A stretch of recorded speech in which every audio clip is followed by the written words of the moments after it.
best practices from our colleagues in the industry. So I think it's a very great opportunity for us to share the stage and share what we have on this particular topic on omni-channel customer strategies, right? Before we begin, I just want to talk about why this is important and why this is important across the if you treat that customer well, they are going to go out of the relationship with you. If you treat them well, they're going to continue being your customers, continue buying new products and new services from you. It's a virtuous loop. Whether we make that loop virtuous or vicious is completely dependent upon the experience that we are going to offer our customers. Right? It's what is going to be the primary basic hygiene that all of us expect as customers, and what every organization hopes to deliver from their end. So considering this, I wanted to just start off our conversation with Dharmang. And Dharmang, just wanted to ask you, what do you think are the proven strategies that you can share, which have worked in your case, that ensure a customer ends up being a repeat buyer for your brand? The most important aspects of what I personally feel is that kind of business.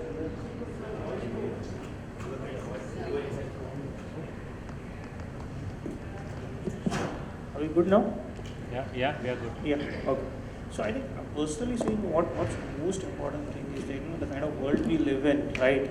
The customers' resistance or customers' patience level with regards to waiting for your ecosystem to get better, and initially the transition that from a product to a customer, now we have moved to a level wherein we have product for a customer.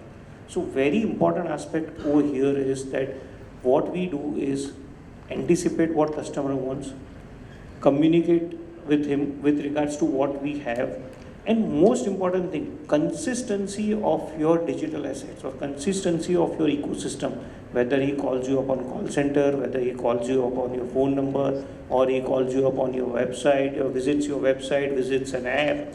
Most important thing is you should be very clear with regards to the communication, what you are going, and the kind of ecosystem what you are creating. Because consistency of communication is very critical. One more point, you need to anticipate a lot of things. So just from our example, right, there was a SEBI guidelines change which made that debt funds will not be getting that indexation benefit. And now in that 7 days of period, the kind of flow industry got was almost 35% of the category mobilization which came in the entire year.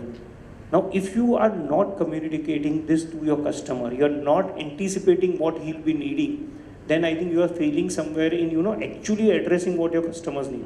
So my personal feeling is that communicating and being with there, and most important thing is associating with him on an emotional basis, right? So many a times what happens in particularly, anything which is a equity market related or a debt market related, people or companies reach out in a big way when markets are good, everything is going gung-ho. But moment market crashes and people suddenly stop all the communication, all the reach out to the customer.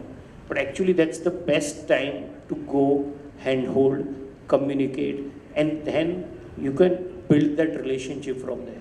So that we should understand the behavior entire customer journey, and of course currently what practice we are doing, especially we are working too much on data for the AI, because in the healthcare we are using a lot of AI to understand, because it's a that is one way. And emotional intelligence, of course, it's there is no tool as such for the emotional intelligence to understand, but by experiencing different database, data point, and you can very well assess how the behavior will drive. So that is how it's not one thing. It's a more on the experimental and innovation based on your own products and your targeted audiences, right? So when we operate in India, of course, that's a multicultural country, and if we can really go very deep dive in every community, especially for the then of course I think we can lead on the world map, because I think if somebody can lead India as a customer experience, they can lead the world. That is how philosophy it is. So if we can go very deep dive about the entire cultural values. When I read a lot of about the different culture, then only I can understand how the Tamils behave, how the Gujaratis behave, how the people are behaving. So I think that we will go with that deep dive history to up to, I think we can get some certain Thanks. So, as you rightly mentioned, Sundeep, COVID has forced the digital transformation in the organization, whether you like it or not. It is like, suddenly, say, I'll give a background. I am from the ESP, that is switchgear division of Schneider. So, like we are the sale of switchgear. Plus, we believe that okay, if there is issue with the switchgear, we will give services which are mostly physical. When COVID-19 hit us, luckily we had migrated to a new CRM.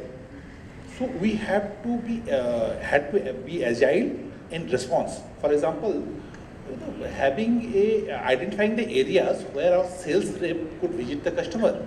So can the service rep or the service centers visit the customers in a particular area? So building all those things in an agile manner was a challenge for us. Then what happened? It is all like building a plane while it is flying. So going ahead, what we did, we tried to leverage the technologies that is available to make the best use. For example, one of the technologies which leveraged was the Omni channel. Omni channel, different brands use different technologies. From single channel, they migrated to multi-channel, then to cross-channel, and then to Omni channel to give an unified experience to customer. So it is like, a customer who had called 3 times for a washing machine issue, and your call agent picks and tells the customer, asks the customer, yes sir, tell what is the problem. In contrast, can the call agent start the conversation? Yes sir, I see that we are sorry to inform you that the call was registered 3 times, but we have not been able to agent. Sir, my agents are on the way and they will be attending your complaint in the next 2 hours. It's the type of experience this Omni channel can bring in. A survey on the Amazon data tells us that 34% of the customers write reviews and 54% of the customer read those while making a purchase decision. So this omni-channel can help transform the user experience. So this is one of the things which actually can help as an organization. Second is the voice of the customer. See, voice of the customer is very important. All the organizations, I'm sure, must be having some mechanism or other to capture the feedback. What we do, we used to capture the customer feedback in terms of call, post the call, closing the case. But so we were happy with that. With the technology, so we are able to bring the call handling time of a customer from 11 minutes to around 4 minutes and 32 seconds. So we are happy with that. But as you evolve, we learn that okay, we are interacting with the customer at various touch points. Can we get feedback from there and improve our processes? For example, we implemented customer feedback. It's a very insightful experience or the detail which Sibasish actually gave. Let's just move 20 years back. Yeah, 20 years back, how customers were engaged by any of the products company or the services company.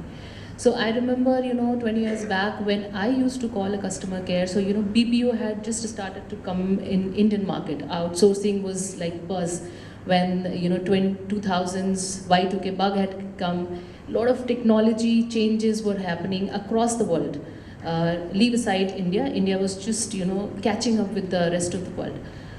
That point of time, the BPO and the outsourcing industry was thriving actually. How the customer interaction were happening, right? Customers used to call up the customer care. They used to have their issues, they used to talk to them. Then there used to be a TAT. Within that TAT, the agents would try to resolve the issues either on call, or it will take the issues and then there is a TAT within that 24 hours, 48 hours, the issue will get resolved. That's how we worked 20 years back. So that's the only technology, the telephony technology or the telephony systems we were having right at that point of time. We were not having a very complex or a user-friendly at the back end as an UI for the agents to interact with. That's 20 years back we're talking about. Now come little ahead. Let's talk 10 years back. Okay, 10 years back we introduced CRMs. Different CRMs were in place. Not those interactive, very powerful CRMs, I would say. No offense to you, Sundeep. Yeah, so we were still developing. India had moved a lot in those 10 years. And then, we were having more touch points than having just a telephone contact point. Now the contact centers are there. The contact centers were having those agent consoles, the proper technology-driven agent consoles. And then for customers, there were different touch points because e-commerce were booming. Now 2012, 2030, e-commerce had started to set its foot in India. A lot of people, they started to buy online, which was a completely new phenomena in India. I know it for sure because I had been one of the pioneers of developing a marketplace. At that point of time, I had my own marketplace. Don't ask me how much of trouble I had to go through in setting up that marketplace, wherein deliveries to be taken care of, the products to be taken care of, and then the customers. Because my customer needs to be happy about what I'm doing, right? So then multiple touch points came. Social media came. Facebooks and Twitters of the like came.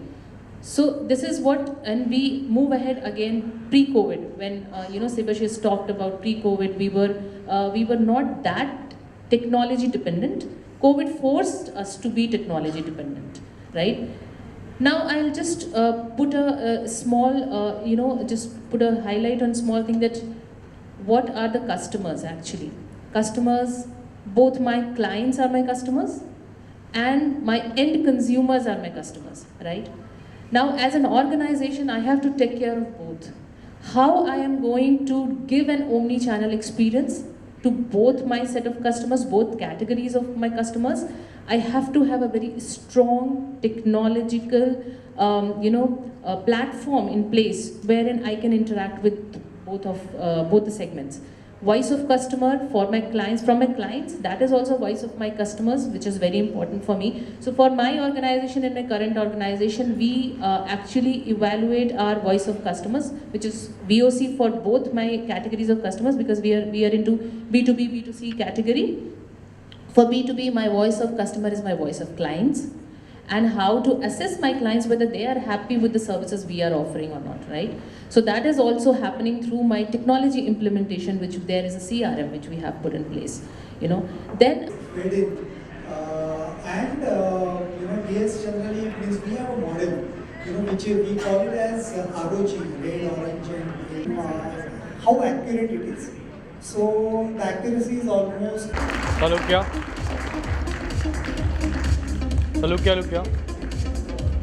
Thank you.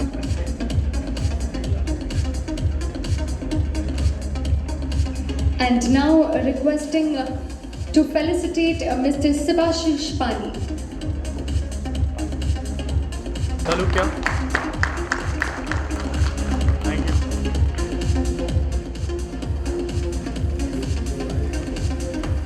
Thank you to each and every panelist over here for the wonderful insights.